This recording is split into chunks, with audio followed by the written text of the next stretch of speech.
El peregrino ruso. Noveno audio. Capítulo 6 del libro. El peregrino. Tal como os prometí ayer, he pedido a mi respetable compañero de peregrinación, quien dio solaz a mi camino con su plática espiritual y a quien deseabais ver, que me acompañase aquí. El Starets. Será muy agradable para mí, y espero que también para mis respetables visitantes, el veros a ambos y tener la ocasión de oír vuestras experiencias. Tengo aquí conmigo a un venerable skimnik, nota aclaratoria, perteneciente a orden ascética monacal de la Iglesia Ortodoxa, y a un piadoso sacerdote. Y allí donde 2 o 3 están reunidos en el nombre de Jesucristo, Él prometió estar presente. Y ahora estamos aquí 5 reunidos en su nombre, por lo que sin duda Él se dignará derramar sus bendiciones aún con mayor generosidad. Lo que vuestro compañero me contó ayer, querido hermano, acerca de vuestro ardiente apego al Santo Evangelio, es muy notable e instructivo, y sería muy interesante conocer de qué modo este grande y bendito secreto os fue revelado. El profesor. El Dios amantísimo, que desea que todos los hombres se salven y lleguen al conocimiento de la verdad, me lo reveló por su gran misericordia de un modo maravilloso y sin intervención humana alguna. Fui profesor durante 5 años y llevé un tipo de vida de triste disipación, cautivado por la vana filosofía del mundo y no de acuerdo con Cristo. Quizá habría perecido del todo si no me hubiese sostenido hasta cierto punto el hecho de vivir con mi piadosa madre y con mi hermana, una joven muy seria. Un día, mientras iba dando un paseo, me encontré y trabé relación con un joven excelente que dijo ser francés y estudiante, que no hacía mucho que había llegado de París y que estaba buscando un puesto como preceptor. Me encantó en gran manera su elevado grado de cultura y como él era extranjero en este país, le invité a mi casa y nos hicimos amigos. En el curso de 2 meses vino a verme con frecuencia. Algunas veces nos íbamos juntos a pasear y a divertirnos, y nos juntábamos con compañías que ya pueden suponer eran muy inmorales. Al fin, vino un día con la invitación para un lugar de este género, y para persuadirme con mayor rapidez, se puso a elogiar la particular viveza y agrado de la compañía a la que me invitaba. Después de haber estado hablando de ello un corto rato, me pidió de pronto que saliéramos de mi estudio, donde estábamos sentados, y nos fuésemos a sentar al salón. Esto me pareció muy extraño, y le dije que nunca antes había notado en él ningún reparo a permanecer en mi estudio, y que cuál era ahora, le pregunté, la causa de ello.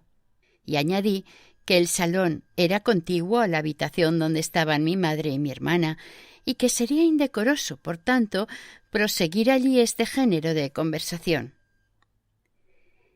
Insistió con varios pretextos, pero al final declaró abiertamente: entre esos libros de la estantería tienes un ejemplar de los Evangelios. Tengo tal respeto por este libro que en su presencia me resulta difícil hablar de asuntos vergonzosos. Por favor, sácalo de ahí, luego podremos hablar libremente. Yo sonreí, frívolo, a sus palabras. Tomando los Evangelios del estante, dije: deberías habérmelo dicho mucho antes, y se los tendí diciendo: bueno, tómalos tú mismo y ponlos en cualquier rincón de la habitación. No le había apenas tocado con los evangelios cuando instantáneamente se estremeció y desapareció. Esto me confundió hasta tal extremo que, de espanto, caí al suelo sin sentido. Oyendo el ruido, todos los de la casa vinieron corriendo hacia mí y a lo largo de media hora intentaron en vano que me recobrase. Al fin, cuando volví en mí de nuevo, temblaba de espanto y me sentía absolutamente trastornado, y mis manos y mis pies estaban completamente entumecidos y no podía moverlos. Se llamó al médico, quien diagnosticó parálisis como resultado de algún gran sobresalto o susto.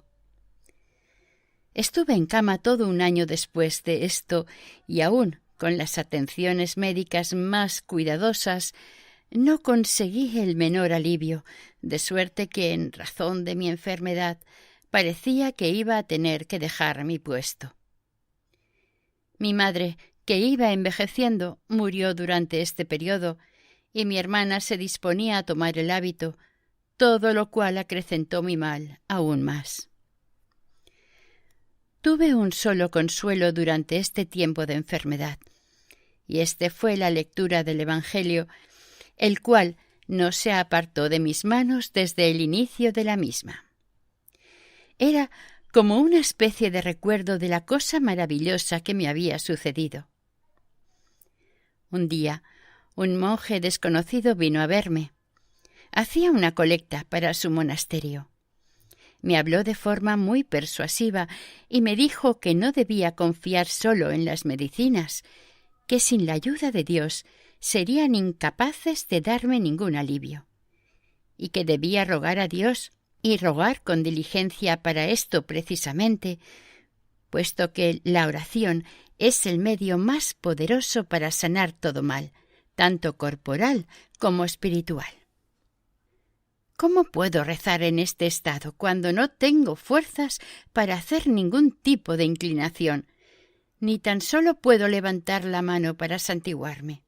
Le respondí perplejo, a lo que dijo: Bueno, sea como fuere, rezad de un modo u otro.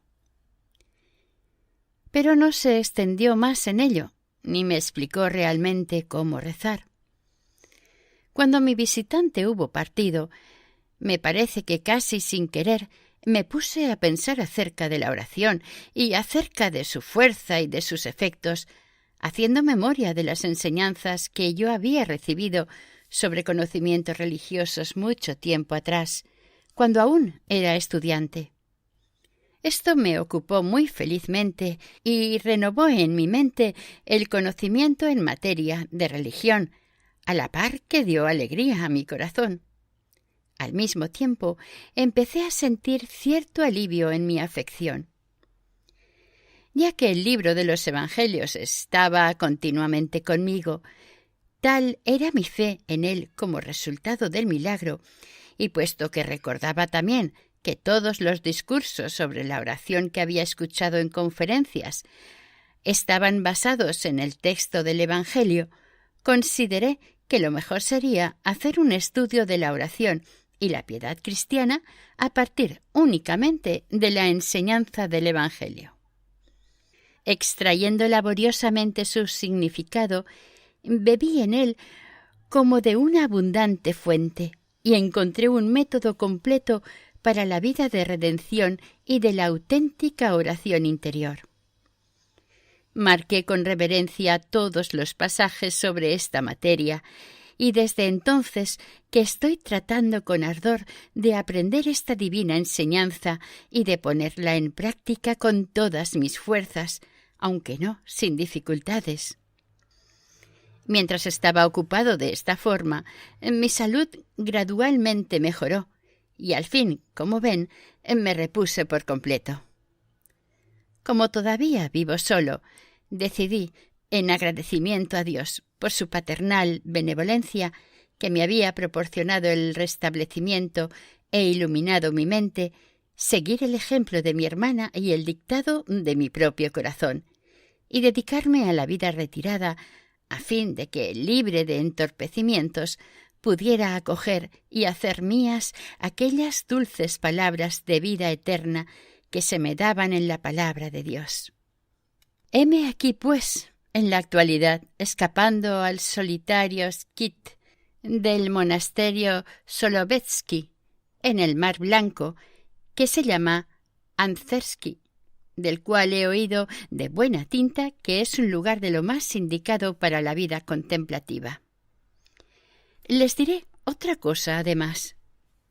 El Santo Evangelio me da mucho consuelo en este viaje. Vierte abundante luz en mi ineducada mente y aviva el yerto corazón. Aún así, la verdad es que, a pesar de todo, reconozco francamente mi flaqueza y admito sin reservas que las condiciones para cumplir con la tarea espiritual y alcanzar la salvación, el requisito de la total renuncia a sí mismo, de logros espirituales extraordinarios y de la más profunda humildad que el Evangelio ordena, me asustan por su gran magnitud y en vista también del débil y dañado estado de mi corazón. De modo que me encuentro ahora entre la desesperación y la esperanza. No sé qué será de mí en el futuro.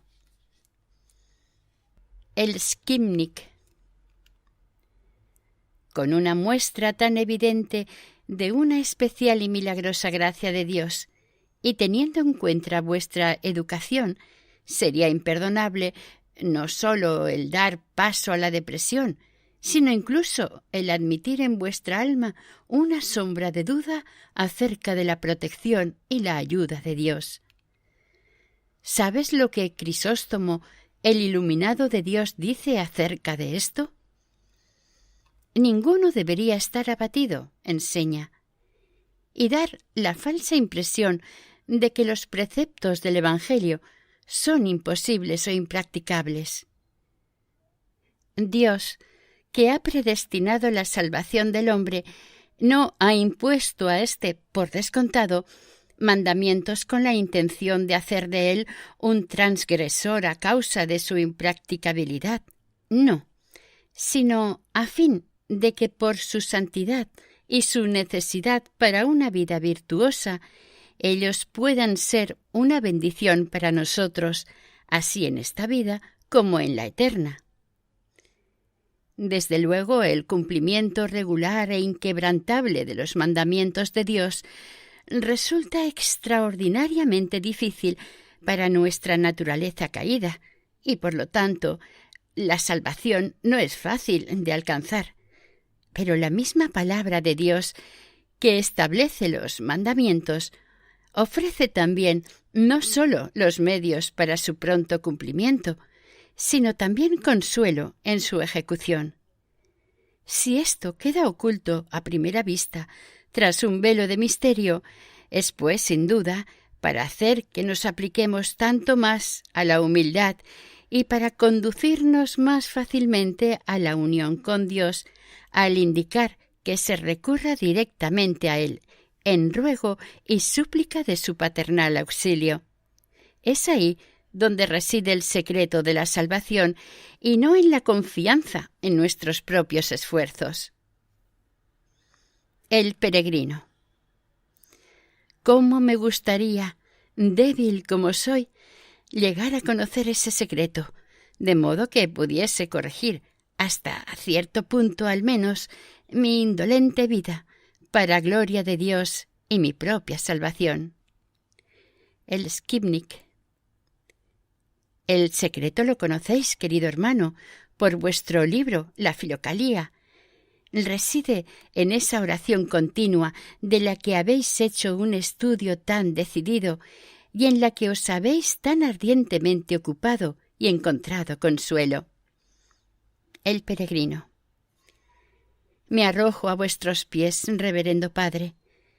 Por el amor de Dios, permitid que oiga de vuestros labios, para mi bien, acerca de este misterio salvador y acerca de la santa oración, sobre la cual anhelo escuchar más que ninguna otra cosa, y sobre la cual me gustaría leer para obtener fuerza y consuelo para mi alma pecadora. El Skipnik. No puedo satisfacer vuestro deseo con mis propias opiniones sobre esta elevada materia, porque no poseo sino muy poca experiencia de la misma, pero tengo unas notas escritas muy claramente por un autor espiritual precisamente sobre esta cuestión. Si el resto de los presentes quiere, las traigo enseguida y con vuestro permiso puedo leerlas para todos. Todos. Tenga la bondad, reverendo Padre, no nos oculte un conocimiento salvador así. El secreto de la salvación revelado por la oración continua. ¿Cómo salvarse? Esta piadosa cuestión se suscita de la forma natural en el espíritu de todo cristiano que se hace cargo de la naturaleza dañada y debilitada del hombre, y de lo que queda de su impulso original hacia la verdad y la virtud. Todo aquel que posee siquiera un mínimo grado de fe en la inmortalidad y en la recompensa en la otra vida, se enfrenta sin querer, al volver sus ojos al cielo, con el pensamiento: ¿cómo he de salvarme? Cuando trata de hallar una solución a este problema, inquiere de los sabios e instruidos. Luego, siguiendo su dirección, lee obras edificantes escritas sobre esta cuestión por autores espirituales y se pone a seguir sin vacilar las verdades y reglas que ha leído y escuchado. Encuentra en todas estas instrucciones que constantemente se le presentan como condiciones necesarias para la salvación una vida piadosa y luchas heroicas contra sí mismo que han de resultar una decidida negación de sí. Esto debe llevarle a la ejecución de buenas obras y al constante cumplimiento de las leyes de Dios, dando testimonio así de una fe firme e inquebrantable. Además, se le predica que todas estas condiciones deben necesariamente ser satisfechas con la mayor humildad y en combinación unas con otras. Puesto que, como todas las buenas acciones dependen unas de otras, también deberían apoyarse mutuamente, completarse y fortalecerse entre sí, del mismo modo que los rayos del sol, que sólo revelan su fuerza y encienden la llama cuando son proyectados sobre un solo punto a través de una lente. De otro modo, el que en lo poco es infiel, también es infiel en lo mucho. Además de esto, para inculcar en él la más profunda convicción de la necesidad de esta compleja y unificada virtud, escucha las más encendidas alabanzas a la belleza de la virtud y oye censurar la vileza y miseria del vicio. Todo esto se le graba en la memoria por las promesas veraces, bien de recompensas sublimes y gozo, bien de castigos atroces y desdicha en la vida futura. Este es el particular carácter de la predicación en los tiempos modernos. Guiado de este modo, el que desea ardientemente la salvación se dispone con toda alegría a llevar a cabo lo que ha aprendido y a experimentar todo lo que ha oído y leído. Pero ya al primer paso se da cuenta de que le resulta imposible alcanzar su propósito. Prevé y lo comprueba, incluso por experiencia, que su naturaleza dañada y debilitada va a oponerse a las convicciones de su mente, que su libre albedrío está sujeto, que sus inclinaciones son perversas, que su fuerza espiritual no es más que debilidad.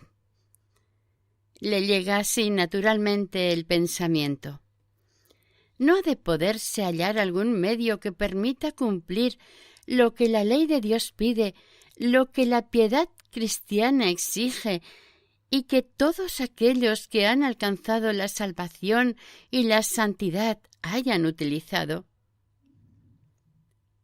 Como resultado de esto, y para conciliar en él las exigencias de la razón y la conciencia con la insuficiencia de su fuerza para satisfacerlas, acude una vez más a los que predican sobre la salvación con una pregunta: ¿cómo he de salvarme? ¿Cómo se justifica esta incapacidad de satisfacer las condiciones para la salvación? ¿Son acaso los que predican todo lo que he aprendido lo bastante fuertes para cumplir con ellas inquebrantablemente ellos mismos?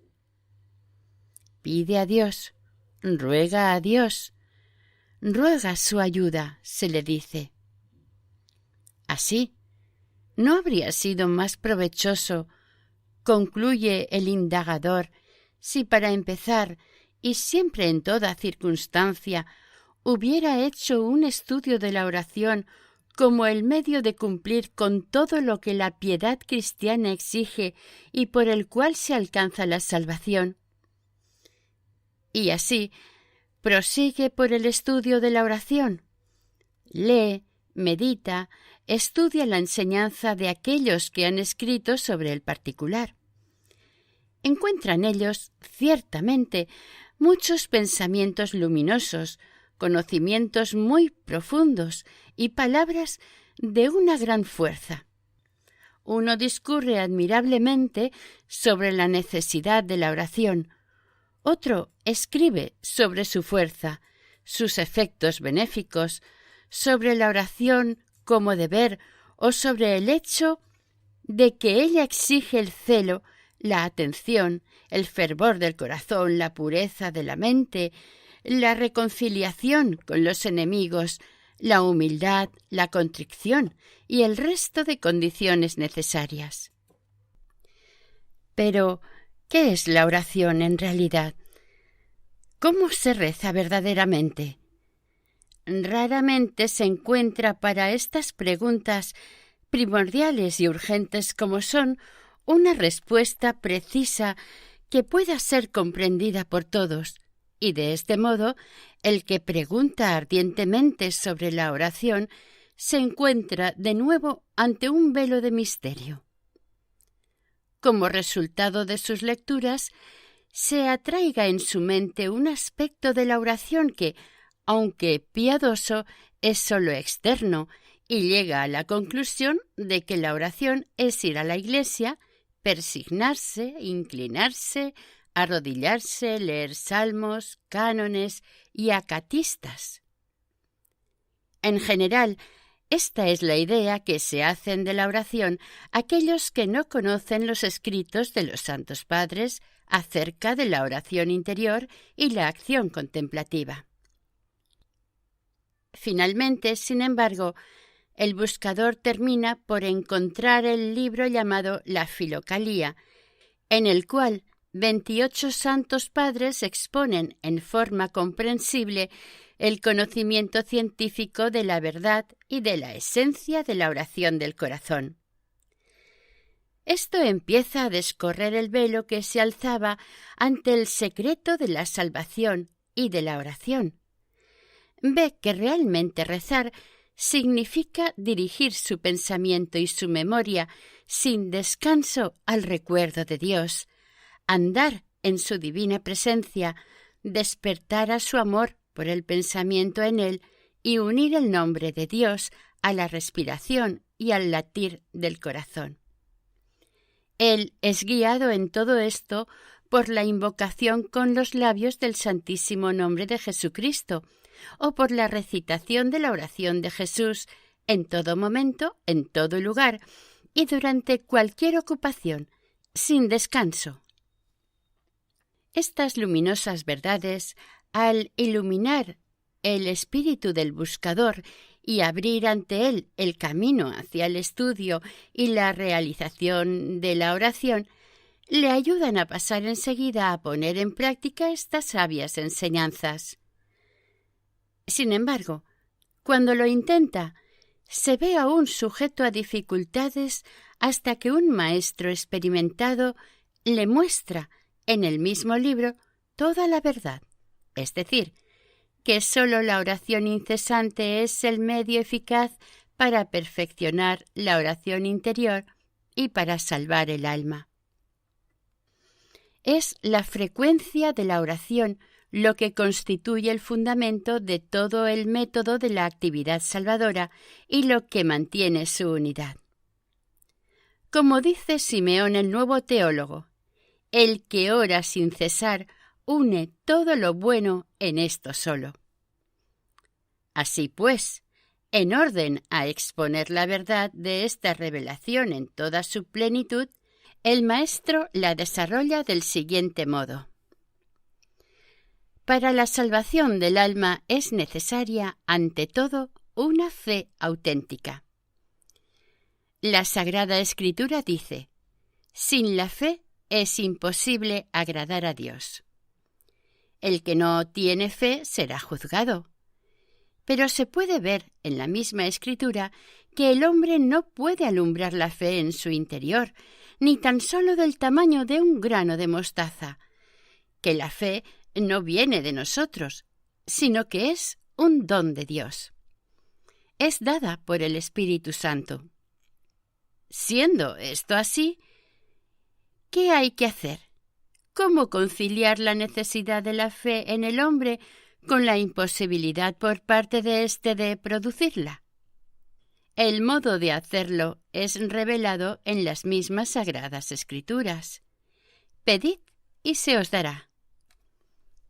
Los apóstoles no podían suscitar por sí mismos la perfección de la fe en su interior, pero rogaban a Jesucristo: Señor, acrecienta nuestra fe. He aquí un ejemplo de cómo obtener la fe. Muestra que la fe se alcanza por la oración. Para la salvación del alma, además de la fe, son necesarias las buenas obras, ya que la fe, si no tiene obras, es de suyo muerta. Pues el hombre es juzgado por sus obras y no por su sola fe. Si quieres entrar en la vida, guarda los mandamientos: no matarás, no adulterarás, no hurtarás, no levantarás falso testimonio, honra a tu padre y a tu madre, y ama al prójimo como a ti mismo. Y hay que guardar todos estos mandamientos a la vez, porque quien observe toda la ley, pero quebrante un solo precepto, viene a ser reo de todos. Así lo enseña el apóstol Santiago. Y el apóstol Pablo dice, describiendo la debilidad del hombre, que por las obras de la ley nadie será reconocido justo ante él, porque sabemos que la ley es espiritual, pero yo soy carnal, vendido por esclavo al pecado, porque el querer el bien está en mí, pero el hacerlo no. En efecto, no hago el bien que quiero, sino el mal que no quiero.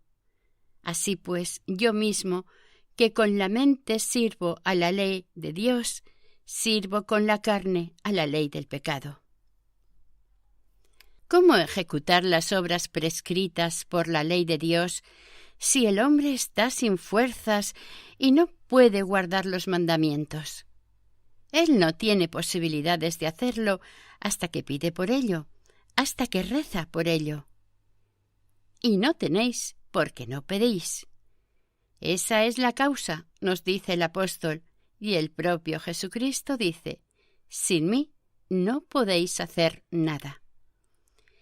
Y a propósito de hacerlo con Él, Él nos da esta enseñanza: permaneced en mí y yo en vosotros. El que permanece en mí y yo en él, ese da mucho fruto.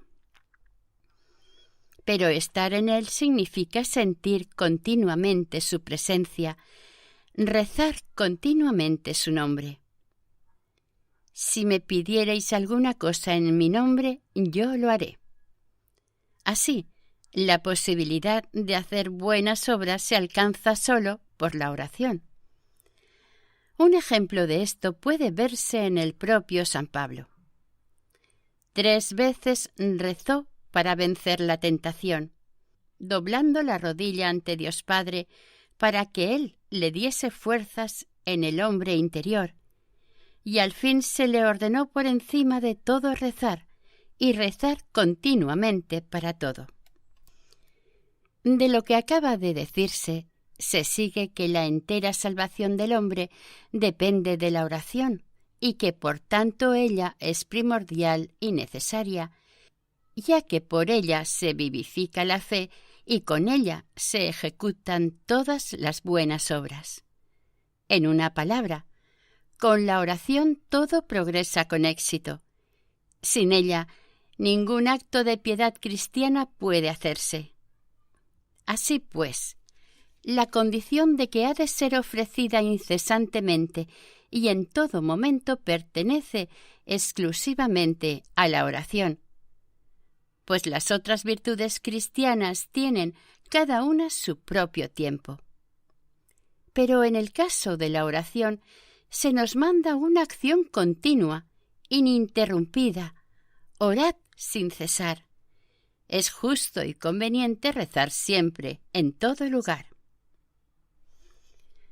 La oración verdadera tiene sus condiciones.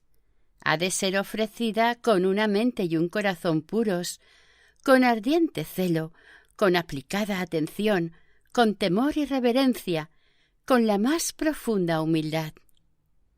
Pero, ¿qué persona concienzuda dejará de admitir que está lejos de llenar estos requisitos? Que ofrece su oración más por necesidad, por compulsión que por inclinación, placer y amor por ella. Acerca de esto, también la Sagrada Escritura dice que no está en el poder del hombre el guardar firme su espíritu, limpiarlo de pensamientos impuros, porque los pensamientos del hombre son malos desde su juventud, y que sólo Dios da otro corazón y otro espíritu, puesto que el querer y el obrar son de Dios. El mismo apóstol San Pablo dice: mi espíritu, es decir, mi voz, ora, pero mi mente queda sin fruto. Nosotros no sabemos pedir lo que nos conviene, afirma él mismo. De esto se sigue que somos incapaces por nosotros mismos de ofrecer la oración auténtica. Nosotros no podemos en nuestras plegarias revelar sus propiedades esenciales. Si tal es la impotencia de todo ser humano, ¿qué hay aún posible para la salvación del alma del lado de la voluntad humana y de su fuerza? El hombre no puede adquirir la fe sin la oración, y lo mismo vale para las buenas obras. Y finalmente, ni siquiera el rezar está dentro de sus posibilidades. ¿Qué le queda, pues, por hacer? ¿Qué le queda para el ejercicio de su libertad y de su fuerza, a fin de que pueda no perecer sino salvarse? Cada acción tiene su cualidad, y esta cualidad Dios la ha reservado para su propia voluntad y don. A fin de que la dependencia del hombre con respecto a Dios, la voluntad de Dios, pueda mostrarse con la mayor claridad y aquél pueda sumirse más profundamente en la humildad. Dios ha asignado a la voluntad y a la fuerza del hombre sólo la cantidad de la oración. Él ha mandado la oración incesante, el rezar siempre, en todo tiempo y en todo lugar. Aquí queda revelado el método secreto para alcanzar la oración verdadera y al propio tiempo la fe, el cumplimiento de los mandamientos de Dios y la salvación. Así pues, es la cantidad lo que se asigna al hombre como su parte. La frecuencia de la oración es cosa suya y está bajo la competencia de su voluntad. Esto es exactamente lo que los padres de la Iglesia enseñan. San Macario el Grande dice que en verdad rezar es el don de la gracia. Esiquio dice que la frecuencia de la oración se convierte en un hábito y se hace una cosa natural, y que sin la frecuente invocación al nombre de Jesucristo es imposible purificar el corazón. Los venerables Calixto e Ignacio aconsejan la oración frecuente, continua, del nombre de Jesucristo antes que todas las prácticas ascéticas y las buenas obras, porque la frecuencia lleva incluso la oración imperfecta hasta la perfección. El bienaventurado Diádoco afirma que si un hombre invoca el nombre de Dios tan a menudo como le sea posible, no caerá en pecado. Qué experiencia y sabiduría hay aquí, y cuán próximas al corazón están estas instrucciones prácticas de los padres. Con su experiencia y simplicidad, arrojan mucha luz sobre los medios de llevar el alma a la perfección. Qué contraste tan marcado con las instrucciones morales de la razón teórica. La razón discurre así: haz tal y tal buena acción, ármate de valor, usa tu fuerza de voluntad, persuádete considerando los felices resultados de la virtud, purifica tu mente y tu corazón de sueños mundanos, llena su lugar con meditaciones instructivas. Haz el bien y serás respetado y vivirás en paz. Vive en forma que tu razón y tu conciencia dicten. Pero ay, aún con toda su fuerza, todo esto no alcanza su propósito sin la oración frecuente, sin pedir la ayuda de Dios.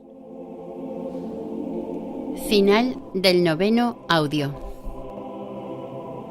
Del peregrino ruso.